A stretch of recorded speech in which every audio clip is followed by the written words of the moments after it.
Hello, কে বলছেন? আমি মৌমি। মৌমি মানে? মৌমিতা তুই বাংলাদেশে? হ্যাঁ বুদ্ধু, আমি বাংলাদেশে। আমি তো একদমই বিশ্বাস করতে পারছি না, তুই কবে এলি? এই মাত্র নামলাম, নেমে গাড়িতে উঠেই তোকে ফোন দিলাম। তুই আসার আগে আমাকে জানাবি না একবার? সারপ্রাইজ ছিল বুদ্ধু, বুঝিস না কেন? আচ্ছা শোন, তোর সাথে আমার অনেক জরুরি কথা আছে, তুই তাড়াতাড়ি বাসায় চলে আয় তো। ঠিক আছে ঠিক আছে, তুই চিন্তা করিস না, আমি আসছি, এক্ষুনি চলে আসছি আমি। হ্যাঁ, ওকে ওকে, বাই।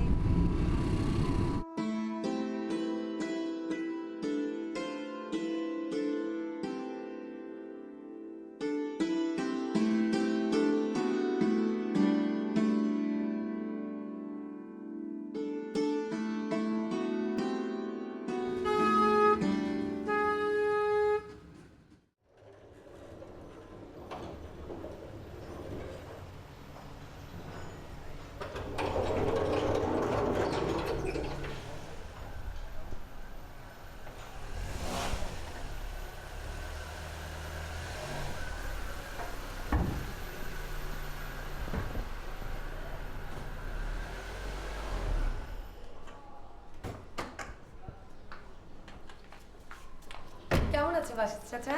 ভালো। তোমার আসতে কোনো কষ্ট হয়নি তো? না, কোনো কষ্ট হয়নি। আচ্ছা, তুমি ওপরে যাও, তোমার এই লাগেজগুলো আমি ওপরে পাঠিয়ে দিচ্ছি। জি। যাও।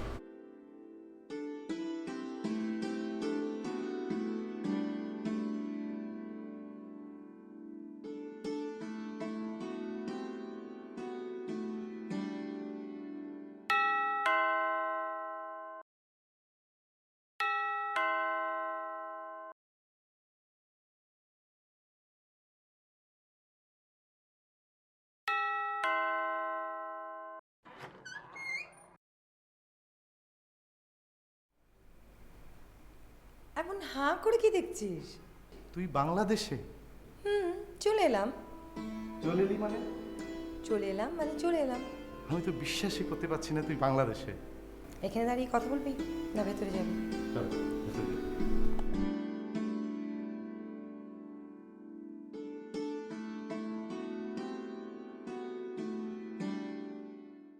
তুই আসবি আমাকে একবার জানানো উচিত ছিল, এয়ারপোর্টে তোকে রিসিভ করতে যেতাম।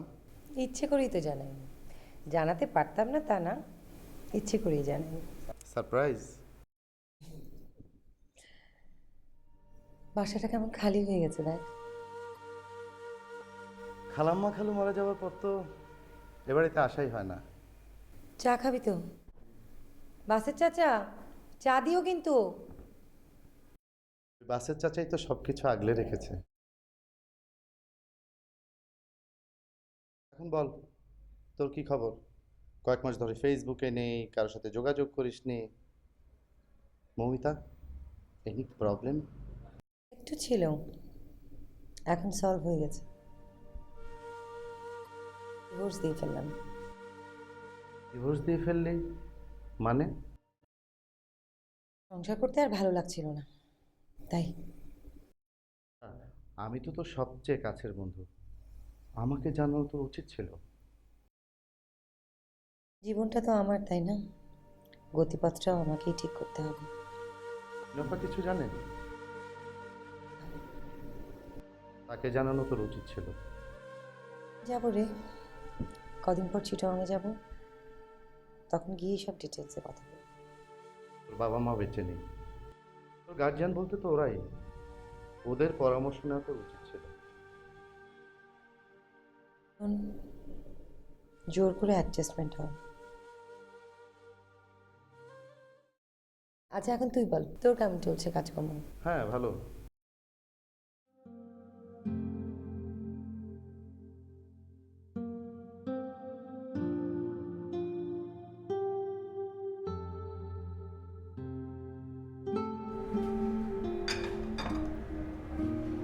তুমি এখনো মনে রেখেছো?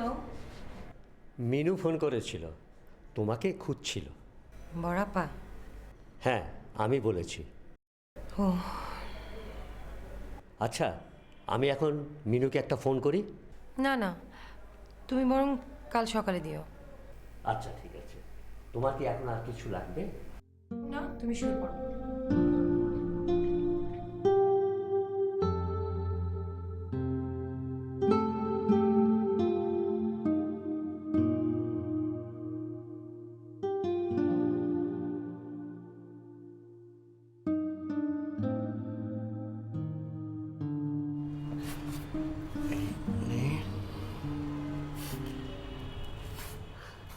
এখন বল, আজকের দিনটা তো কেমন গেল?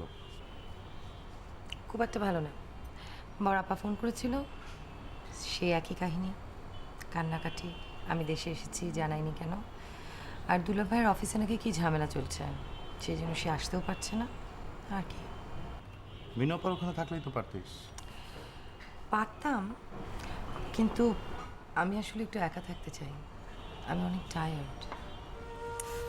কি জানি, তোকে বুঝি না, তুই সবসময় একই রকম।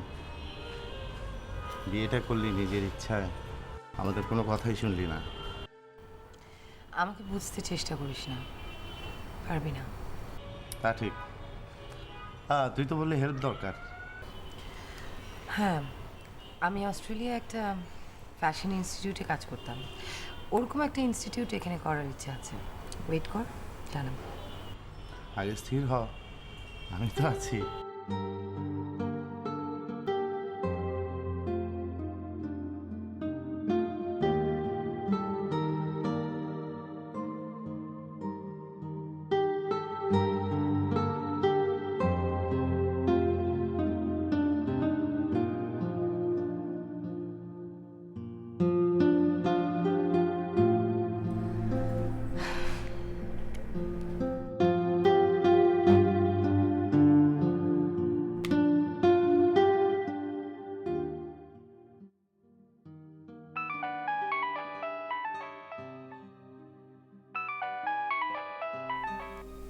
হ্যালো। ঘুমিয়ে পড়েছিস? না, সারাদিন অফিসের কিছু কাজ ছিল, সেগুলো করছি। সমস্যা নেই, তুই বল। সরি। কেন? এই যে তোর আজকে সারাদিনটা নষ্ট করলাম। ওরে বাবা। আচ্ছা, কালকে কি তোর অনেক ব্যস্ততা? কেন বলতো?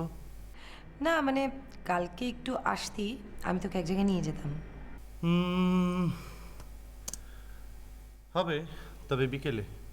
ওকে, তাহলে দেখা হচ্ছে। ওকে, বাই। বাই।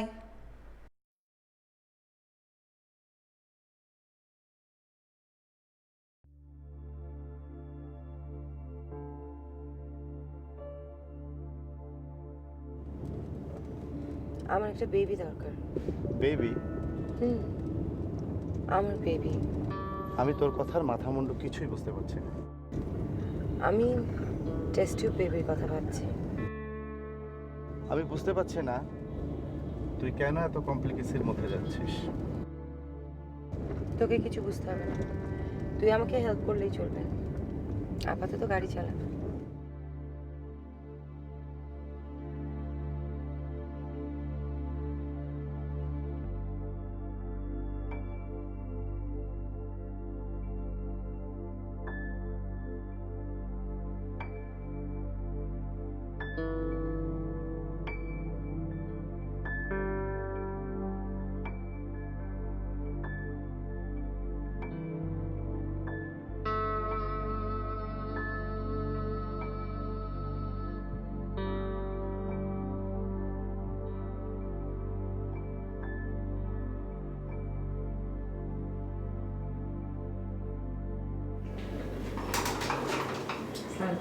আসলাম। আপনি মমিতা? জি। আসুন, বসুন।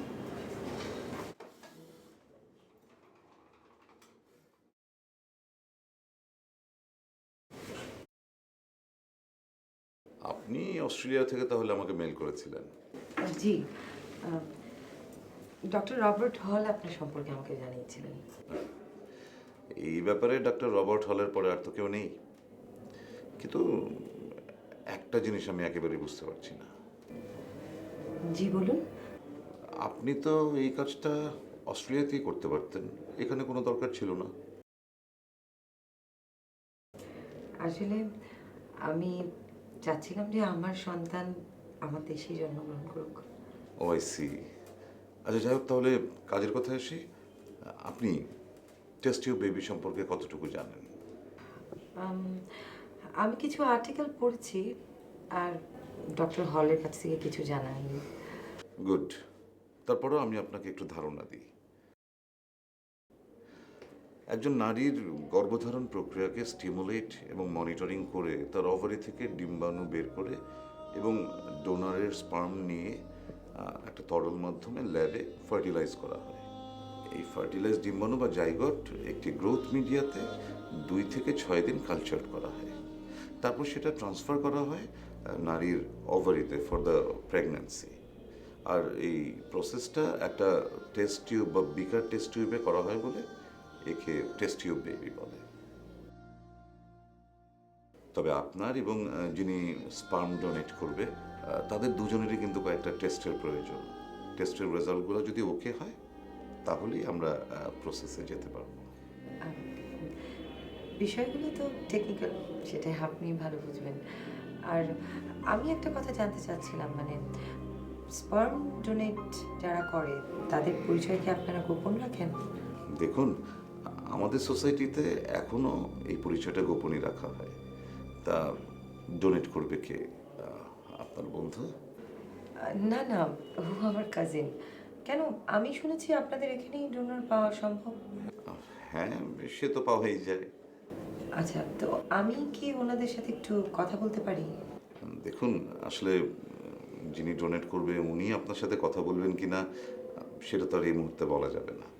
না, একবার হলেও আমি কথা বলতে চাই। কিন্তু কেন? দেখুন, আমার সন্তানের জন্য যে স্পার্ম দেবেন সে কে বা কি আমার তো জানা দরকার, তাই না? আর তাছাড়া তার রক্তেই তো সে বেড়ে উঠবে। আসলে আপনার সন্তান কিভাবে বড় হবে সেটা নির্ভর করবে আপনার উপর। আপনি তাকে যেভাবে বড় করবেন সে তো সেভাবেই বড় হবে। কিন্তু তবুও আচ্ছা ঠিক আছে, আমি তাহলে ডোনারদের সাথে আগে কথা বলে নিই, তারপর আপনাকে জানাবো।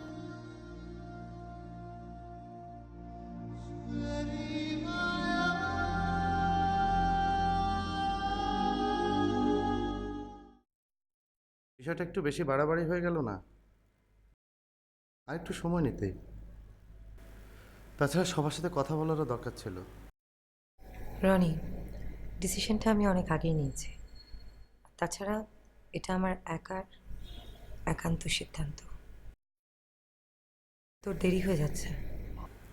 ওকে, তাহলে চলি, কাল দেখা হবে। ওকে, বাই।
प्रचोदयात्।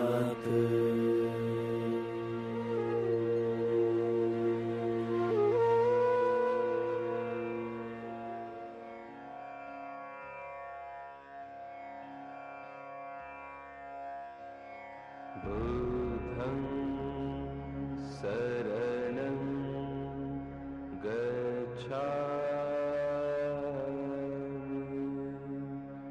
धम्मं शरणं गच्छामि।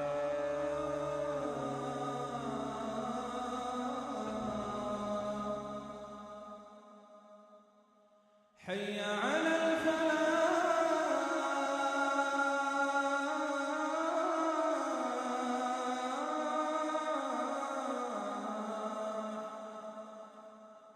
حي على الفلاح.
হ্যালো, হ্যালো, ডক্টর জাহিদ বলছি।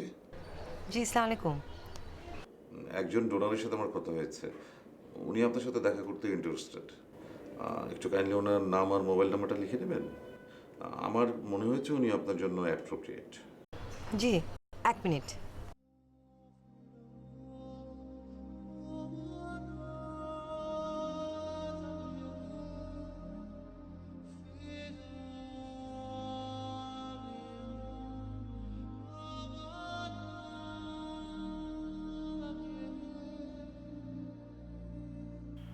কে বলছেন? জি, আমার নাম মৌমিতা। আমি ডক্টর জাহিদের কাছ থেকে আপনার নাম্বারটা পেয়েছি। বলুন, আমি একটু আপনার সঙ্গে দেখা করতে চাচ্ছিলাম। কখন দেখা করতে চান? আজকে বিকেলে সম্ভব?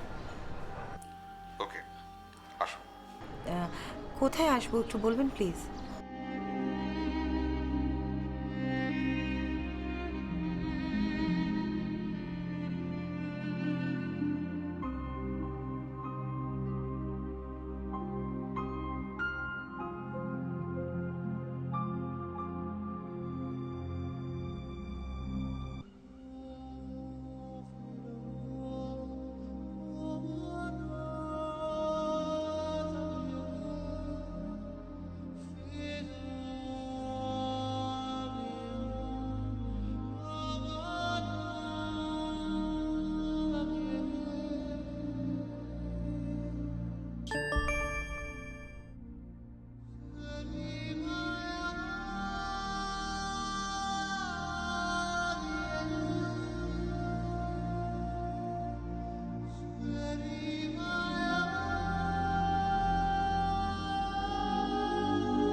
I'm sorry, the number you have reached is not in service at this time. If you need assistance,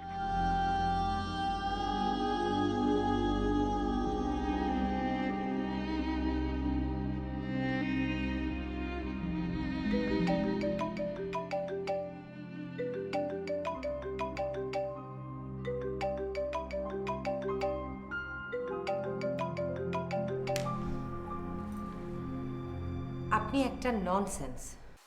মনে হয় না। আপনি জানেন আমি কতক্ষণ আপনার জন্য অপেক্ষা করছি?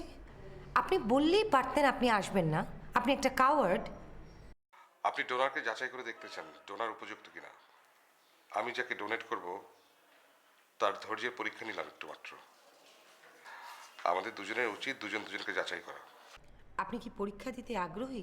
অফকোর্স, এবং পাশ করতে চাই। আপনি কাল 12টার দিকে আমি একটা ঠিকানা দিচ্ছি, এই ঠিকানায় চলে আসবেন। আমি অপেক্ষা করব। ওকে।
খোলা আছে, আসুন।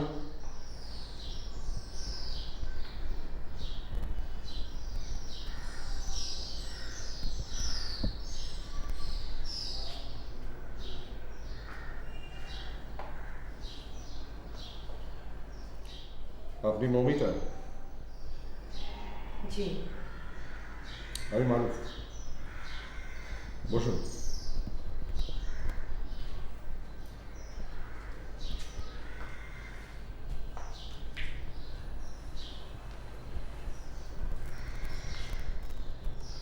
বলুন, কি জানতে চান? আপনি কি করেন? কিছু করি না সেটা বললে ভুল বলা হবে। আমি প্রকৃতি থেকে পারি। আপনার স্টাডি ব্যাকগ্রাউন্ড? স্টাডির ব্যাকগ্রাউন্ড জেনে কী করবেন? স্টাডির সাথে রিয়েলিটি কতটুকু নেই? যারা পড়াশোনা করে না তারা অনেক সময় এই ধরনের অজুহাত দিতে পারে। মেবি। আপনার পড়াশোনা কত দূর? আমি ফিজিক্সে পড়ছি। বোঝেন? সরি? ফিজিক্স বোঝেন? বিগ ব্যাং সম্পর্কে একটু ব্রিফ করতে পারবেন? বিগ ব্যাং আসলে বোঝেন না? আপনি বোঝেন? মোটামুটি যাচাই করে দেখতে পারেন। আর কি কি জানেন? আপনার ফিজিক্স মোটামুটি জানি, চাইলে পরীক্ষা নিতে পারেন। E is equal to mc square, বোঝেন?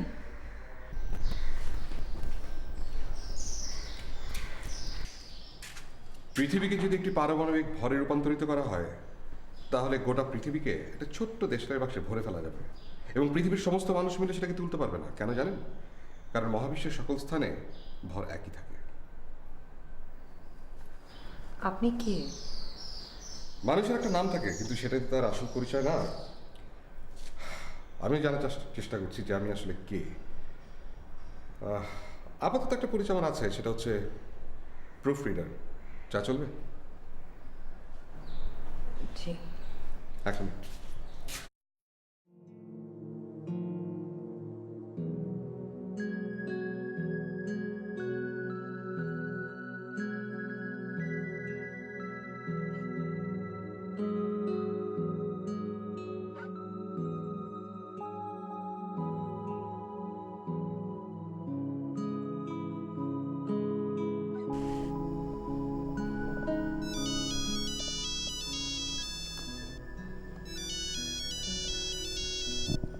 বলুন। সরি, ডিস্টার্ব করলাম? ঘুমিয়ে পড়েছিলেন? লিখছিলাম। কি কবিতা? না শোনাতে আপত্তি আছে? না, তাই নেই। শুনুন তাহলে। আমাদের মৃত্যুতে নানাবিধ আয়োজন করা হয়, কিন্তু আমিত্বের ক্ষেত্রে কি হবে? আমিত্ব মানে আমাদের ভেতরের যে আমি। আমাদের সমাজ কি আমাদের এই আমিকে স্বীকার করে? আমরা প্রতিদিন কতজন মারা যাচ্ছি তার পরিসংখ্যান রাষ্ট্রের কাছে থাকে, কিন্তু প্রতিনিয়ত আমাদের ভেতরের যে আমিটা মারা যাচ্ছে তার হিসাব কেউ রাখে না। আমাদের চারপাশে সবকিছু পচে যাচ্ছে, নষ্ট হয়ে যাচ্ছে। ক্রমশ দুর্বিতায়িত গণতন্ত্র আমাদের দেশে রুদ্ররূপে এগিয়ে আসছে। তারপর? এরপর আর লেখা হয়নি। আর এসব প্যাচাল শুনেই বা হবেটা কি?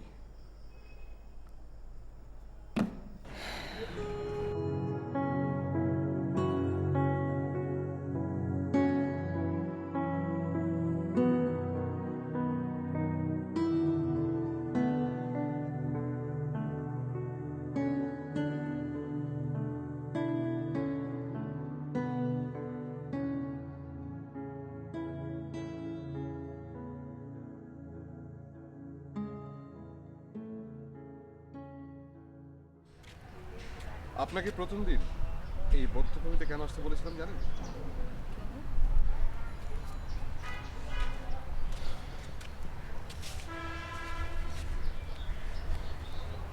যাদের আত্মত্যাগের উপর আমাদের এই দেশটা দাঁড়িয়ে আছে, তাদের কাছে মাঝে মাঝে যাওয়া দরকার। তাদের চেতনা আমাদের বহন করা দরকার। এটা খুব কমন একটা ব্যাপার হয়ে গেল না? এই যে এই ভাবনা, এই বিভক্তি দেশটাকে পিছিয়ে দিল। নতুন ইতিহাস দাঁড় হয় পুরাতন ইতিহাসের উপর। ইতিহাস বলে বর্তমানে যা যৌক্তিক সেটা যদি সমাজের কাছে অসঙ্গতিপূর্ণ মনে হয়, ভবিষ্যতে সেটা সার্বজনীন সত্যে পরিণত হবে। যেমন ধর্ম। আপনি কি নাস্তিক? আস্তিক হওয়া অনেক সহজ, অনেকটা ওই পৈতৃক সূত্রে পাওয়ার মতো। নাস্তিক হওয়া কঠিন। আপনি কখনো বিজ্ঞান নিয়ে কথা বলছেন, কখনো ইতিহাস নিয়ে, আবার কখনো রাজনীতির কথা বলছেন। আপনি আসলে কে? আমি তো সেটাই খোঁজার চেষ্টা করছি। তবে বলতে পারি আপাতত আমি হচ্ছি এই মহাবিশ্বের একজন বাসিন্দা। তবে কততম মহাবিশ্বের বাসিন্দা সেটা বলতে পারবো না। যাই হোক, আপনার চিন্তাটা আমার ভালো লেগেছে। ঠিক কোনটার কথা বলছেন? ডোনারের ব্যাকগ্রাউন্ড যাচাই করছেন। আচ্ছা, আমাদের দেশে এক সময় কত ধরনের ধানের ফলন হতো সেগুলো এখন নেই, কেন জানেন? ভেবে দেখিনি। যে ফলন যত উর্বর, যার গুণাবলী বেশি, সেটাই টিকবে। আপনার কথাগুলো না বেশ রহস্যময়, একটু পরিষ্কার করে বলুন না। দেখুন, একজন সন্তান কেমন হবে তা নির্ভর করে বাবা মায়ের জেনেটিক কোডের উপর। সে আইনস্টাইন, নিউটন, স্টিফেন হকিংস, ওনারা যদি পৃথিবীতে আরও কয়েক হাজার সন্তান দিয়ে যেত, তাহলে পৃথিবী কিন্তু আরও অনেক অনেক প্রতিভাবান মানুষ পেত। হয়তো পৃথিবীর চিত্রটাই পাল্টে যেত। আপনি কি নিজেকে এরকম মাপের মানুষ মনে করেন? মোটেই না। তবে আশেপাশের মানুষগুলোকে দেখলে মনে হয় অন্তত গবেট আমি নই। যাই হোক, যাচাই করতে পারলেন আমাকে? এখনো পরিবেশ পাইনি। সে পরিবেশের জন্য প্রয়োজন একটা লং ড্রাইভ, অন্তত দিন দশকের জন্য। কবে যেতে চান? আপনার সাথে তো গাড়ি আছে, তাহলে চলুন এক্ষুনি গিয়ে। এখনই? কোনো সমস্যা? না। ওকে।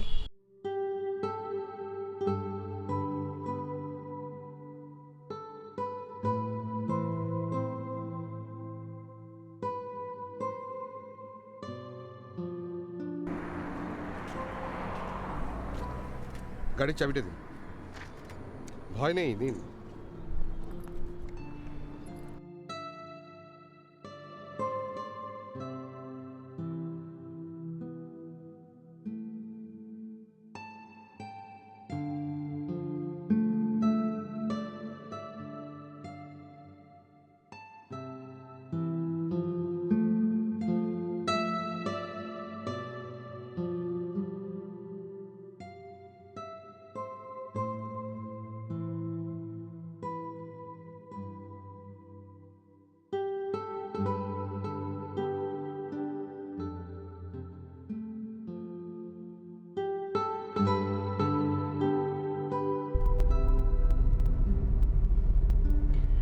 ঘুমিয়ে ঘুমিয়ে গাড়ি চালিয়েন না কিন্তু, বি কেয়ারফুল। চা খাবো। কিছু বললেন? চা খাবো।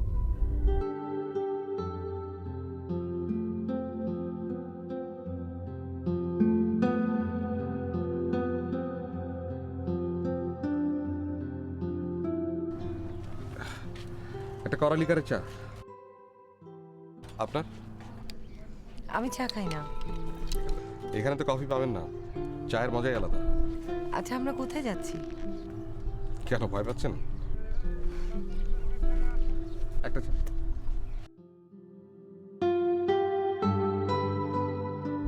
আপনি জানতে চেয়েছিলেন আমি কি করি। আমি বিজ্ঞানের ছাত্র ছিলাম, কিছুদিন শিক্ষকতা করেছি। একসময় বুঝলাম যে এই কর্ম আমার। কোন কর্মটি আপনার পছন্দ? সেটাই খোঁজার চেষ্টা করছি।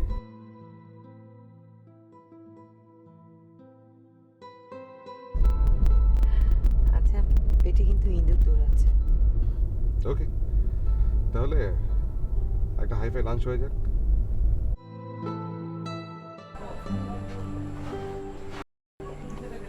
আসুন। কি রে কাইয়ুম, কি খবর? হ্যাঁ আছি ভালো। আসুন।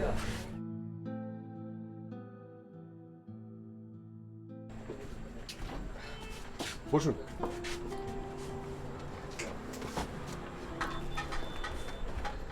আজ কিন্তু তোর ম্যাডামকে নিয়ে এসছি, ভালো মতো খাবার দিবি, ঠিক আছে?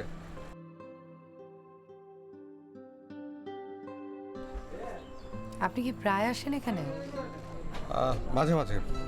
আমার কিন্তু পেটে ছুঁচো ধরছে। এই খাবারটা তাড়াতাড়ি।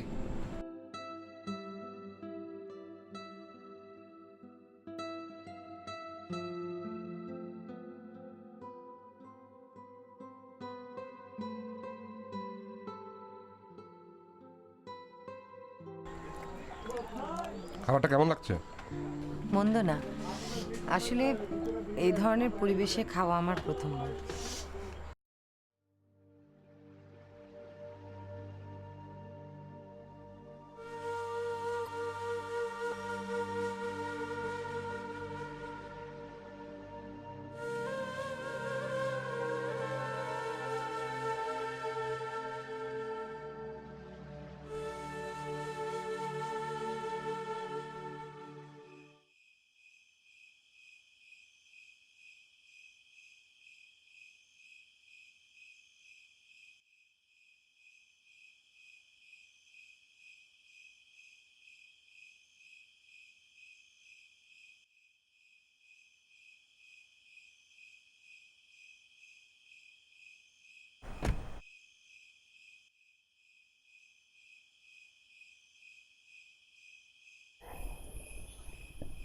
এই যে মহাবিশ্বের বাসিন্দা, রাত্রে ঘুমাবো কোথায়? এই মহাবিশ্বে ঘুমানোর জায়গার অভাব আছে নাকি? এখানে ঘুমাবো নাকি? হ্যাঁ, ক্ষতি কি? ধরে নাও যে এই আকাশটা হচ্ছে ঘরের ছাদ, আর ওই যে দূরে তারাগুলো, কোনো কোনো তারা হয়তো বেঁচেই নেই, মরে গেছে। মানে? মানে আমরা তো অতীতের আকাশটা দেখতে পাই, বর্তমানটা কখনোই পাই না। জানো, সব কিছুই ফেক, একেবারে ফেক। আপনি কিন্তু আমাকে তুমি করে বলছেন। মাত্র তো কয়েকটা দিন, শুধু শুধু দূরে থেকে লাভ কি? আচ্ছা, আমাকে একটা কথা বলেন তো, আপনি স্পার্ম ডোনেট করেন কেন? আচ্ছা, মানুষ যখন ব্লাড ডোনেট করে তখন মনে প্রশ্ন জন্মায় না কেন? তার কারণ তারও কখনো ব্লাড দরকার হতে পারে, তাই। রাইট। হ্যাঁ, আমার একটা কারণ আছে। কি কারণ? সেটা সময় হলেই জানতে পারবে। আপাতত এখানের এই পরিবেশটা উপভোগ করো।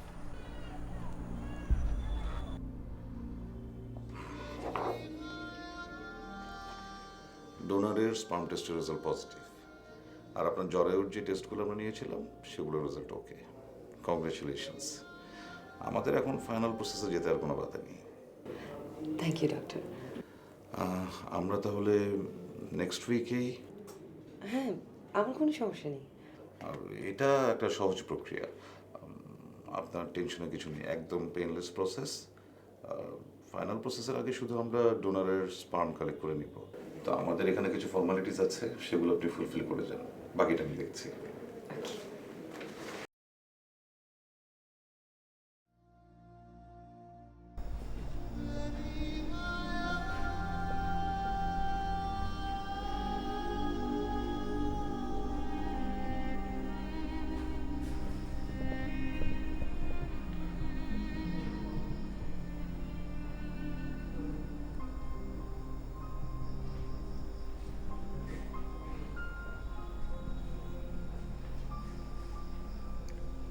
তুমি সেদিন আমার একটা প্রশ্নের উত্তর দাওনি। কি প্রশ্ন?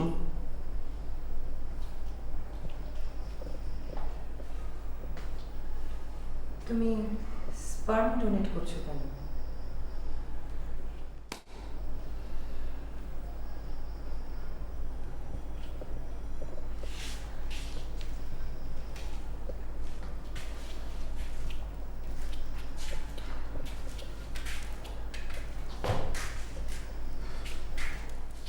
রক্ষণশীল পরিবারে আমার জন্ম।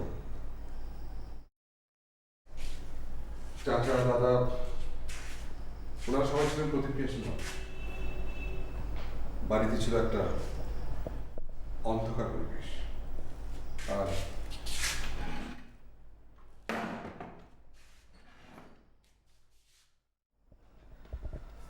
আর আমার বাবা ছিলেন ভিন্ন প্রকৃতির, একদম মুক্তমনা। দাদা এবং চাচাদের একদম উল্টো পিঠ। প্রবল তার আত্মবিশ্বাস,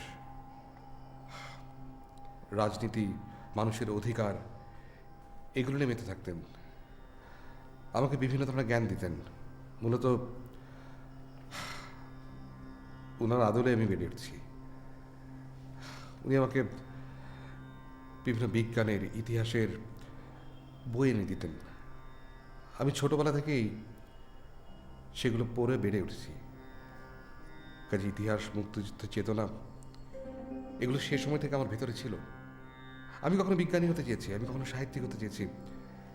কর্পোরেট লাইফ আমার জন্য না। শেষমেশ প্রুফ রিডার। আমার জীবনের একটা বড় অংশ জুড়ে রয়েছে এই মানুষটা। তোমার বাবা এখন কোথায়?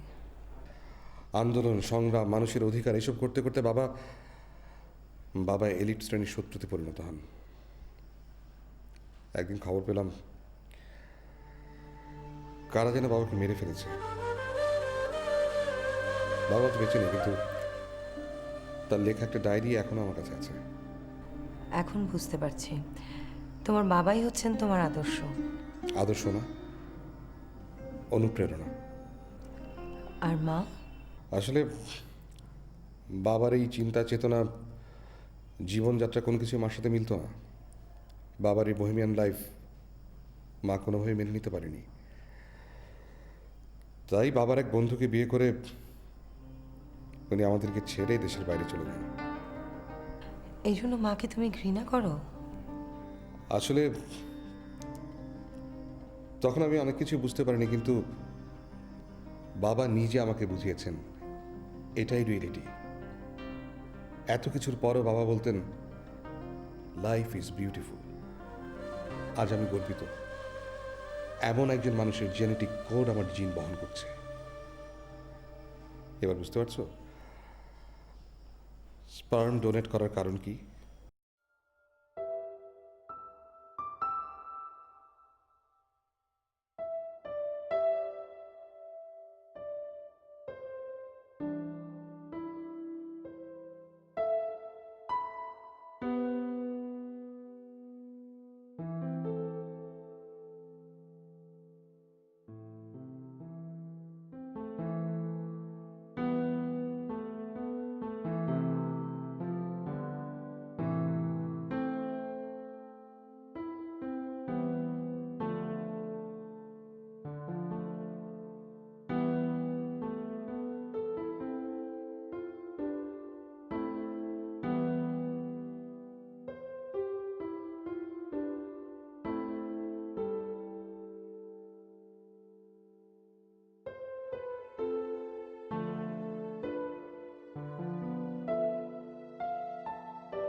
I'm sorry, the number you have reached is not in service at this time.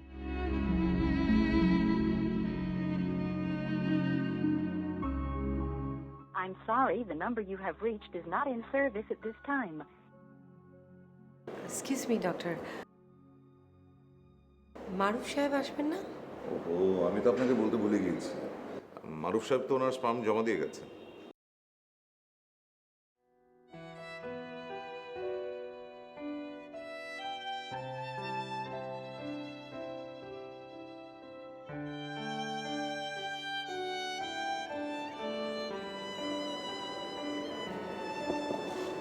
তোর গাড়ি চাবিটা একটু দে তো।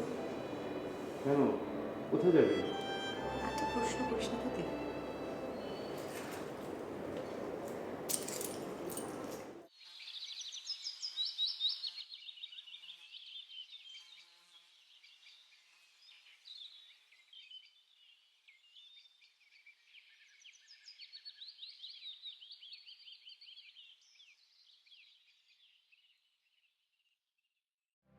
দূরে কোথায়,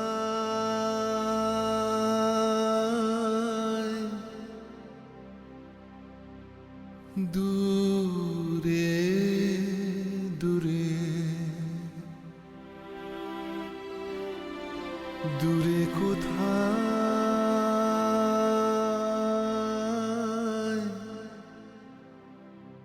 দূরে। স্পার্ম ব্যাংকে তোমার জন্য স্পার্ম রেখে গেলাম আমার স্মৃতিচিহ্ন হিসাবে। আগত বেবিকে যত্নে রেখো। আমি চলে যাচ্ছি, বলতে পারো একরকম পালিয়েই গেলাম। এই চলে যাওয়া যতটা নিজের জন্যে, তার চেয়ে বেশি তোমার জন্যে। বাবার ডায়েরি আমাকে ডাকছে। এই ডায়েরিতে পেয়েছি মুক্তির জগৎ, সেই সাথে আছে আমার নিজস্ব ভাবনা। যে পথে চললে নিজেকে চেনা যায়, নিজেকে খুঁজে পাওয়া যায়, সেই পথে হাঁটাই শ্রেয়। জানি না এই চেষ্টা কতখানি ফল বয়ে আনবে, তবে এই কথা ঠিক, বিন্দু বিন্দু জলে সিন্ধুর সৃষ্টি। যদি কখনো ক্লান্ত হও, যদি কখনো নেশা কেটে যায়, হয়তো ফিরে আসতে পারি, আবার নাও আসতে পারি। ভালো থেকো।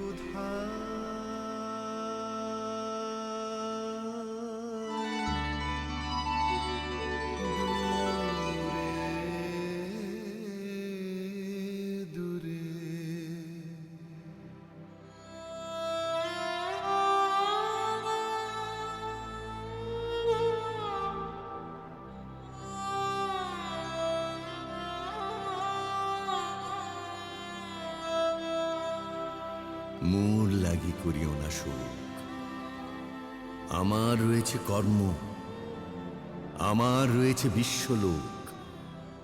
মোর পাত্র রিক্ত হয় নাই, শূন্যেরে করিব পূর্ণ, এই ব্রত বহিব সদায়। উৎকণ্ঠ আমার লাগি কেহ যদি প্রতীক্ষা থাকে, সেই ধন্য করিবে আমাকে। শুক্লপক্ষ হতে আনি রজনীগন্ধার বৃন্তখানি, যে পারে সাজাতে অর্ঘ্যথালা কৃষ্ণপক্ষ রাতে। যে আমারে দেখিবারে পায় অসীম ক্ষমায়, ভালো মন্দ মিলায় সকলি, এবার পূজায় তারি আপনারে দিতে চাই বলি। তোমারে যা দিয়েছিনু তার পেয়েছ নিঃশেষ অধিকার। হেথা মোর তিলে তিলে দান, করুণ মুহূর্তগুলি গণ্ডূষ ভরিয়া করে পান, হৃদয় অঞ্জলি হতে মম। ওগো তুমি নিরুপম, হে ঐশ্বর্যবান, তোমারে যা দিয়েছিনু সে তোমারই দান। গ্রহণ করেছ যত, ঋণী তত করেছ আমায়। হে বন্ধু, বিদায়।